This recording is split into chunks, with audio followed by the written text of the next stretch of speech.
Singapore Prime Minister Lee Hsien Loong and Malaysian Prime Minister Najib Razak have welcomed both countries' steady progress on joint iconic projects in Singapore and the Iskandar region, as well as in other areas of cooperation. Both leaders also reviewed the progress on improving connectivity between Singapore and Malaysia, including the proposed high-speed rail and a rapid transit system link. The announcements were made following the 5th Malaysia-Singapore Leaders Retreat in Kuala Lumpur today. The high-speed rail slated to be completed by 2020 will facilitate seamless travel between Kuala Lumpur and Singapore, enhance business linkages and bring both countries closer together. Prime Minister Lee Hsien Loong revealed that Tuas West and Jurong East were just some of the likely locations where the station will be located. Meanwhile, Malaysia has said that its station will be located in Sungai Bersih. But Mr. Lee said there is still much to be settled, such as its design, financing as well as security and immigration requirements. This will require hard work on both sides. The leaders also noted work done on the first phase of the joint engineering study for the rapid transit system link between Singapore and Johor Bahru. At the press conference following the leaders' meeting, Prime Minister Najib said that he had also proposed a friendship bridge between the two countries.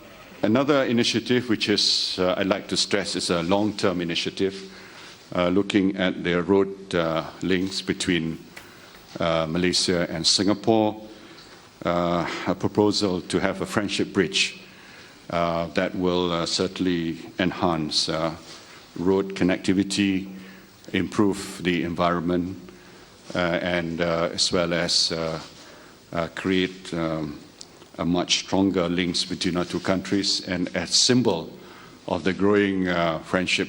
In response, Mr. Lee agreed that Singapore will need to widen the links across the Straits of Johor and has been studying this for the long term.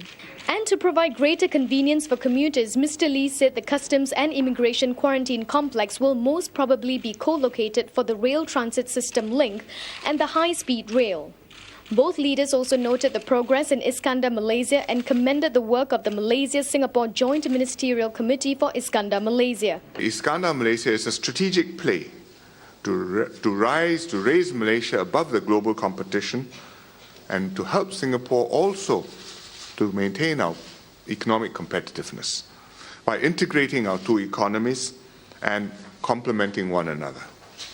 And we agreed that it's important to develop the Iskandar Malaysia project comprehensively, not just in services, not just in residential properties, although these are important, but also in manufacturing, in industries, in order to create jobs, to attract investments.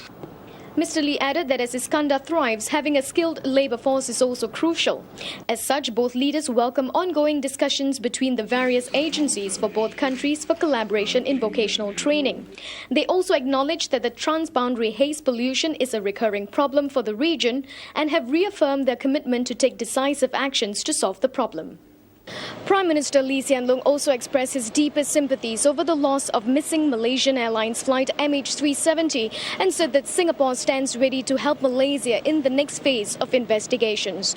Meanwhile, Prime Minister Najib Razak said he also appreciated Singapore's prompt assistance in the search and rescue operations. Both leaders have agreed to hold the next retreat in 2015 in Singapore and looked forward to the state visit by the Agong to Singapore later in April. Vamita Mohandas, Channel News Asia, Putrajaya.